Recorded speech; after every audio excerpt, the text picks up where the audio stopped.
The Galactic Council chamber had witnessed thousands of historic decisions over the last 12,000 years. Empires had risen inside its walls. Entire civilizations had disappeared because of the votes cast beneath its crystal dome. But never before had the Council voted on the complete destruction of an entire world. At the center of the chamber floated a perfect hologram of Earth. Blue oceans, green continents, 8 billion human lives. For most of the delegates, it was nothing more than another developing planet. For a few, it represented a dangerous future. Council Chancellor Virex slowly stood from his throne, his metallic robes reflecting the light of the chamber. Delegates, he announced, the final vote has been counted. The hall became silent. By a vote of 93 to 14. Planet Earth is hereby sentenced to total orbital extermination. No applause followed, only silence. Even those who supported the decision understood its weight. One delegate hesitated before speaking. Chancellor, humanity has violated no major treaty. VA Rex turned toward him. They have violated something far more dangerous. And what is that? They continue becoming stronger. The hologram changed. Human colonies appeared across nearby star systems. Then new fleets. Then scientific breakthroughs. Then rescue missions. Then diplomatic victories. Every year, humanity grew faster than every prediction. They adapt too quickly, VA Rex continued. They refuse to obey established hierarchies. They share technology with weaker worlds. They inspire rebellion. And if we wait another decade, they may become impossible to control. Another delegate quietly asked, so we destroy them because they might become powerful? VA Rex answered without emotion. We destroy them because history rewards those who strike first. Far away, inside Earth's orbital command station, no one yet knew that their extinction had just been approved. Admiral Adrian Kane stood alone inside the observation deck of the battleship HFS Resolute. Beyond the glass stretched thousands of stars. He always came here before difficult decisions. Not because he doubted himself, because it reminded him what he was protecting. A young communications officer entered. Sir, Kane didn't turn. What is it? We've intercepted an encrypted transmission from the Galactic Council. The officer looked nervous. It's marked Omega Priority. Kane accepted the data chip. Within seconds, the holographic recording appeared. He watched the Council's vote. He listened to every word. He saw Earth's destruction approved by an overwhelming majority. When the recording ended, the room remained completely silent. The young officer waited for an explosion of anger. Instead, Adrian Kane calmly placed the data chip on the table. He removed his black leather gloves, folded them neatly, and laid them beside the recording. The officer stared in confusion. Sir, what does that mean? Kane slowly looked out at the stars again. His voice was calm. My grandfather wore these gloves during the Titan Rebellion. Far away, inside Earth's orbital command station, no one yet knew that their extinction had just been approved. Admiral Adrian Kane stood alone inside the observation deck of the battleship HFS Resolute. Beyond the glass stretched thousands of stars. He always came here before difficult decisions. Not because he doubted himself, because it reminded him what he was protecting. A young communications officer entered. Sir, Kane didn't turn. What is it? We've intercepted an encrypted transmission from the Galactic Council. The officer looked nervous. It's marked Omega Priority. Kane accepted the data chip. Within seconds, the holographic recording appeared. He watched the Council's vote. He listened to every word. He saw Earth's destruction approved by an overwhelming majority. When the recording ended, the room remained completely silent. The young officer waited for an explosion of anger. Instead, Adrian Kane calmly placed the data chip on the table. He removed his black leather gloves, folded them neatly, and laid them beside the recording. My father wore them during the Orion crisis. I promised myself I'd never take them off again. The officer swallowed. But now, Kane nodded once. Now someone has voted to erase my home. A long silence followed. Then Kane activated the fleet-wide communication network. Every human warship, every colony, every defense station, every captain, every soldier, Across human space, millions paused as the Admiral's face appeared on their screens. He spoke only one sentence. The Council has chosen war. No shouting, no speech, just those 5 words. Across Earth, across Mars, across every human colony. The response was immediate. Shipyards that had slept for years roared back to life. Orbital cannons powered on. Civilian freighters transformed into evacuation vessels. Reserve fleets launched from hidden docks. Humanity did not panic.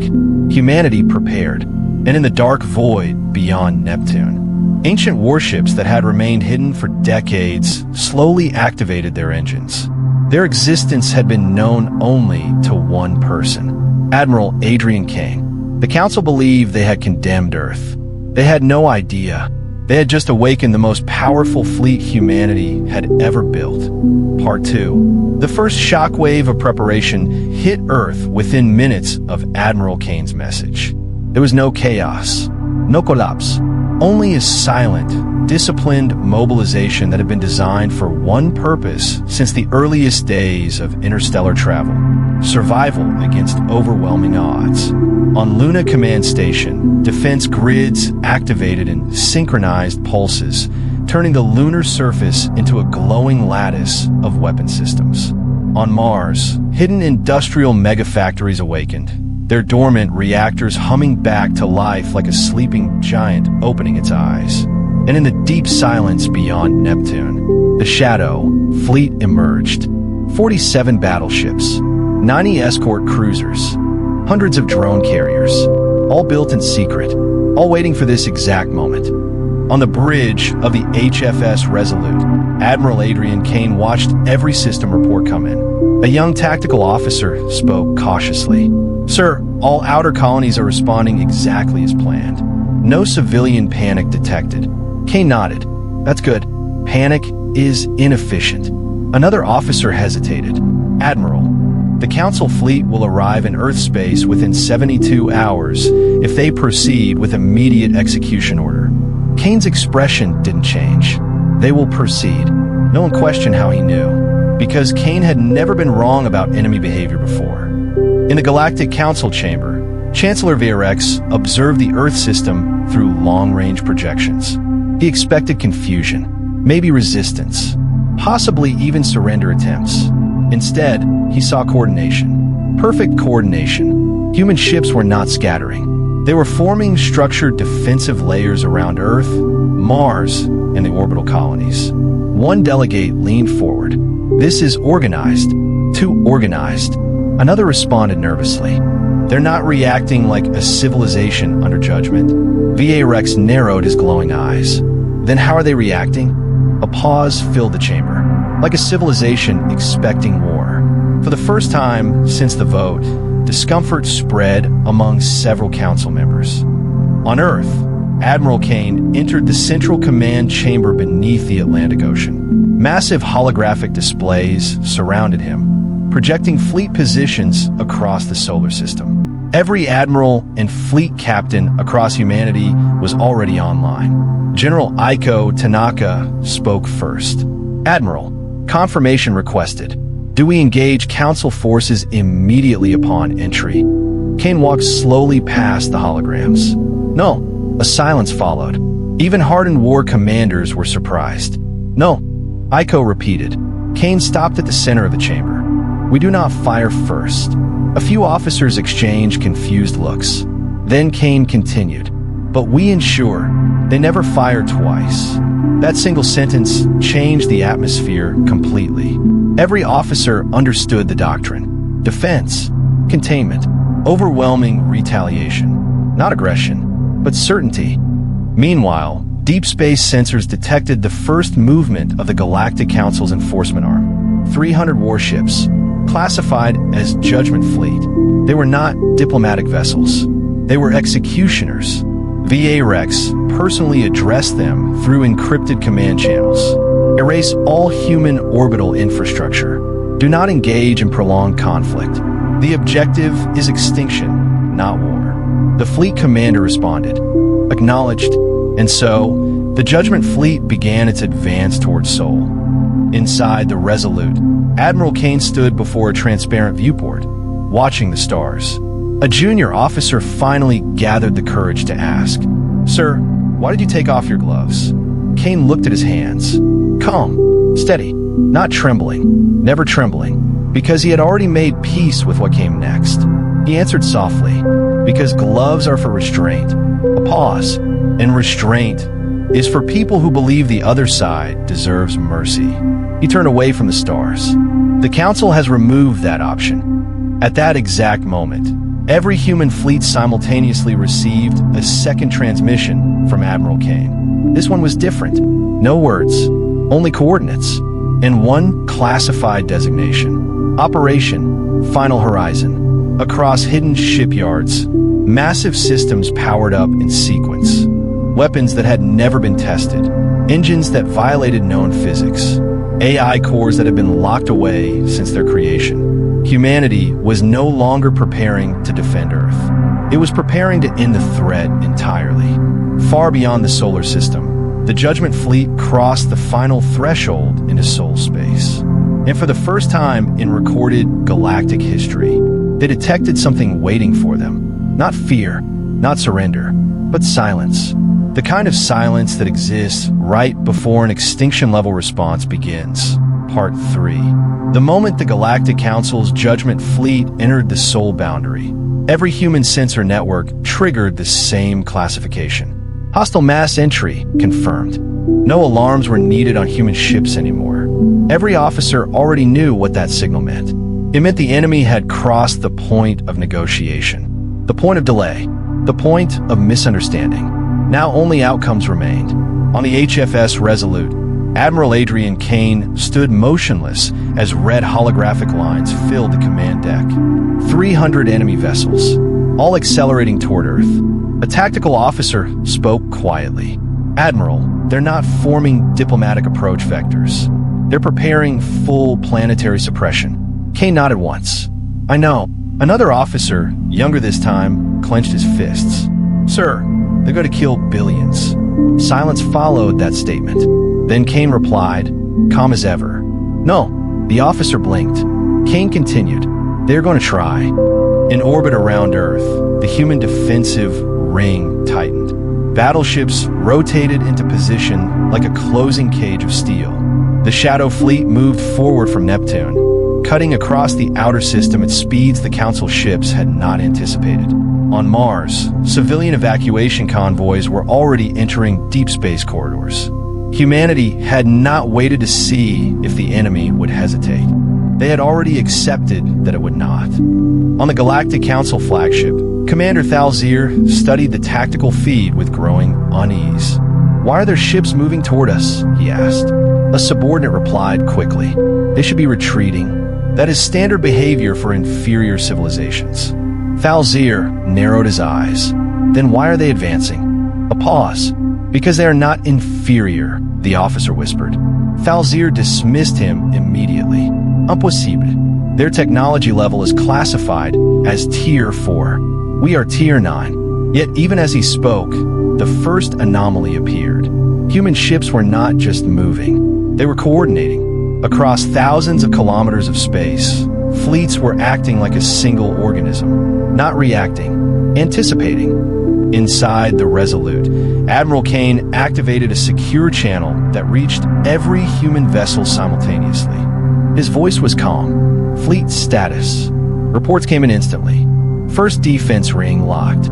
Shadow Fleet in intercept position. Civilian evacuation 93% complete. Planetary shields online. Kane nodded. "Good." Then he paused. A rare moment of silence. Not hesitation. Calculation. Finally, he spoke again. "All fleets." A pause longer than usual. "Remember this." The entire human military listened. "We are not here to win a battle." The room went quiet. Kane continued. "We are here to decide whether they ever attempt one again." The first shot came from the Council fleet. A planet-shattering plasma beam designed to cripple Earth's orbital defense grid in a single strike. It moved across space like a sun tearing through darkness. For half a second, it seemed unstoppable. Then humanity responded. Not one ship, not 10, but an entire coordinated interception lattice activated in perfect synchronization. Hundreds of human defense arrays fired at once. The beam didn't explode. It didn't disperse. It was redirected, like water hitting a dam built to reshape rivers. The attack curved harmlessly into empty space, dissipating beyond the system. For the first time in the battle, the Council fleet hesitated. On the flagship bridge, Thalzir froze. That was a Tier 9 weapon, another officer whispered, and they redirected it. Thalzir slowly turned toward the tactical display. What are they using? No one answered immediately, because the correct answer was unacceptable. Finally, someone said it. Coordination, sir. Thalzir frowned. That is not a weapon. A senior officer replied quietly. With them it might be. Back in human command, Admiral Kane watched the engagement unfold with absolute clarity. Then he finally did something different. He raised his hand and removed his gloves completely. The gesture was not symbolic anymore. It was final authorization. Every human fleet received the same silent command embedded in that action. Engage full response mode. Across the solar system, human warships changed formation. Weapons that had been held in reserve powered up. Engines roared. AI battle cores unlocked restricted protocols. And the Shadow Fleet, long hidden in the dark beyond Neptune, began to advance at full combat velocity. The Council fleet had expected resistance. What they were about to meet was humanity without restraint. Part 4. The void between fleets lit up like a collapsing star. Once humanity lifted the final restriction protocols, the nature of the battle changed instantly. It was no longer an exchange of firepower. It became a demonstration of strategy, precision, and overwhelming coordination operating on a scale the Galactic Council had never encountered. The Shadow Fleet arrived first. 47 battleships emerged from hyperspace directly behind the Council formation, not to flank in a traditional sense, but to divide attention. Their arrival created immediate chaos in enemy targeting systems. The Council Fleet commander shouted across channels, "Reform formation. Do not allow encirclement." But it was already too late. Human ships were not encircling them. They were isolating them. On the HFS Resolute, Admiral Adrian Kane stood at the center of a storm of tactical projections. Every screen showed shifting battles across thousands of kilometers. A senior officer called out, "Admiral, Council ships are attempting mass retreat vector adjustments." Kane responded instantly, "No retreat." The officer hesitated. "Sir." Kane's voice stayed calm, but firm. "They chose extinction. They don't get repositioning." In the outer battlefield, human intercept cruisers began executing a maneuver later known in military archives as the Glassnet Formation. It wasn't designed to destroy ships directly. It was designed to trap momentum itself. Energy grids formed invisible corridors that forced enemy vessels into pre-calculated trajectories. Any attempt to escape resulted in forced redirection into containment zones. For the Council fleet, it felt like fighting inside a moving maze that kept rewriting itself. Commander Thalzir watched in disbelief. "They're predicting our movements in real time?" A tactical officer replied shakily, "No, Commander, they're not predicting." A pause. "They're adapting faster than we are choosing." That sentence spread fear across the bridge, because it meant humanity was not just reacting. It was learning mid-battle. Inside Earth's orbital defense network, civilian stations watched the battle unfold through secure broadcasts. Families stood in silence as fleets fought for their survival above their skies. No panique, no collapse, just quiet understanding. They had seen this before in human history. Whenever humanity was cornered, it didn't break, it evolved. On Mars evacuation corridors, ships carrying millions of civilians passed through monitored hyperspace lanes. Escort fleets remained positioned between them and any potential breach. A young pilot in one escort squadron spoke softly over comms. "Captain, do you think they can actually win this?" The captain replied after a pause, "We're not fighting to win." The pilot frowned. "Then what are we fighting for?" The captain looked at the glowing red lines of the battlefield. "To make sure whoever survives never tries this again. Back in deep space, the Council fleet attempted its final escalation. A superweapon-class vessel moved to the center of formation. Its core began destabilizing gravitational energy fields. Thalzir ordered, "Activate planetary erasure cannon." A subordinate hesitated. "Sir, that will collapse half the system's orbital structure." "Do it." The weapon charged. Space itself began to distort. Human sensors immediately flagged the activation. On every human ship, alarms shifted tone. Not panic, but recognition. Admiral Kane saw it instantly. Target confirmed. A pause. Then, end it. The Shadow Fleet responded first. Not with fire, but with cutting silence. A coordinated pulse of null field energy disrupted the charging sequence of the superweapon vessel. Its core destabilized prematurely, forcing a containment failure. The ship did not explode violently. It simply shut down, as if the universe refused to acknowledge its existence any longer. For the Council fleet, that moment broke morale completely. Thalzir stared at the dead superweapon vessel, drifting silently. "This cannot be happening," another officer whispered. "We are losing control of the battlefield." Thalzir turned sharply. "We have superior numbers." But even as he said it, he knew it no longer mattered, because numbers meant nothing against coordination that behaved like instinct. Across the battlefield, human fleets began tightening the final phase. Admiral Kane closed his eyes for a brief moment, not in doubt, but in resolution. Then he opened them and spoke the words every human captain had been waiting for. "All fleets, begin final containment protocol." Every human warship responded instantly. Not 1 second of delay, not one misinterpretation. Perfect unity. The Council fleet suddenly realized the truth too late. This was never a battle for Earth. It was a system-wide correction, and humanity had already decided the outcome. Writing. Part 5, Final. Space fell into an unnatural stillness. Not silence from absence of action, but silence from absolute control. Every ship in the battlefield, human and Council alike, sensed the shift. The war had entered its final phase, where outcomes were no longer uncertain, only inevitable. Admiral Adrian Kane stood alone on the HFS Resolute command deck. His gloves lay discarded beside the tactical console. Every fleet channel across human space was open. Every captain waited. Every system was aligned.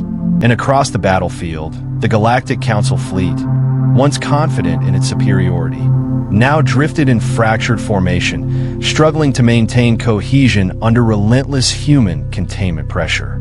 Commander Thalzir's voice cracked across the Council command channel. "This is not warfare. This is suppression." No one corrected him, because he was right. On Earth, civilians watched the sky through orbital feeds. The red glow of distant weapons fire reflected in their eyes. Yet there was no mass evacuation panic, no collapse of infrastructure, only quiet belief, because humanity had learned something over centuries of conflict. Fear does not decide survival. Preparation does. Inside the battlefield, the final containment grid activated. Human fleets shifted into a formation that did not exist in any known galactic military doctrine. It was not designed for offense or defense. It was designed for closure. Ships aligned across gravitational vectors, forming a system-wide lock that restricted Council fleet movement without destroying them. A senior Council officer shouted, "They are trapping us across all exit lanes." Thalzir gritted his teeth. Break through, but every attempt to escape resulted in immediate redirection. Human intercept units didn't chase, they guided. Every Council maneuver was absorbed, predicted, and neutralized. It was like fighting a shadow that controlled where you could step. On the Resolute, Admiral Kane finally spoke. His voice was calm, exhausted in a way no one else could hear. "All Council vessels." A pause. "You are no longer advancing." Silence followed. Then he continued, "You are contained." A flicker of disbelief spread across enemy command bridges. Contained. Not destroyed. Not annihilated. Contained. That word carried something more frightening than destruction. It meant humanity had chosen restraint, even after being sentenced to extinction. Falzir appeared on an open channel, his expression strained. "Human Admiral, you expect us to surrender after this humiliation?" Kane looked directly into the transmission. "No." A pause. "I expect you to understand." Falzir frowned. "Understand what?" Kane's gaze hardened slightly. "That you underestimated what humans do when cornered." A long silence followed. In that moment, the Shadow Fleet completed the final lock sequence. Massive gravitational anchors activated across the battlefield, sealing all escape vectors. The Council fleet was fully immobilized, not destroyed, not fired upon, but completely unable to continue aggression. Every ship still functioned. Every crew was alive, but none could move. The war was over. On Earth, the orbital displays slowly shifted from red to neutral blue. Civilians didn't cheer immediately. They waited, as if afraid that celebrating too soon might reverse reality. Then the confirmation arrived. Threat neutralized. A quiet wave passed across the planet. Not celebration. Relief. In deep space, Falzir finally lowered his head. "We came to erase you," he said quietly. Kane responded without anger. "And now you understand why that was impossible." A pause. "Because even defeated enemies deserve the truth." "You didn't fight a weaker civilization," Kane continued. "You fought one that has never survived by being strongest." Another pause. "We survived by never standing alone." The Galactic Council's attempt to destroy Earth became the most studied military failure in galactic history. Not because of the technology involved, but because of the principle behind it. Humanity did not win through overwhelming firepower alone. It won through unity, adaptation, and an unbreakable doctrine. No one is left behind. No one fights alone. No threat is faced in isolation. Weeks later, a formal galactic summit was convened under strict neutrality protocols. Council representatives arrived expecting humiliation. Instead, they found Admiral Kane waiting without weapons, without fleet escort, only presence. Chancellor VA Rex spoke first. "Earth has chosen not to retaliate." Kane nodded. "We had no need." VA Rex studied him carefully. "What?" Kane glanced once at the distant stars. "Because if we become what you feared," a pause, "then you were never wrong to fear us." Silence filled the chamber. Then Kane finished. "But if we remain who we are, then the galaxy still has something worth saving." The Galactic Council vote that once ordered Earth destruction was officially annulled. A new directive replaced it across all military academies. Never engage a civilization that refuses to stand alone. And at the center of that rewritten history stood one unchanged truth. When the Council ordered Earth destroyed, they did not understand what they were judging, because they were not measuring humanity's strength. They were measuring its bonds. And that is something no fleet in the galaxy can overpower. The end.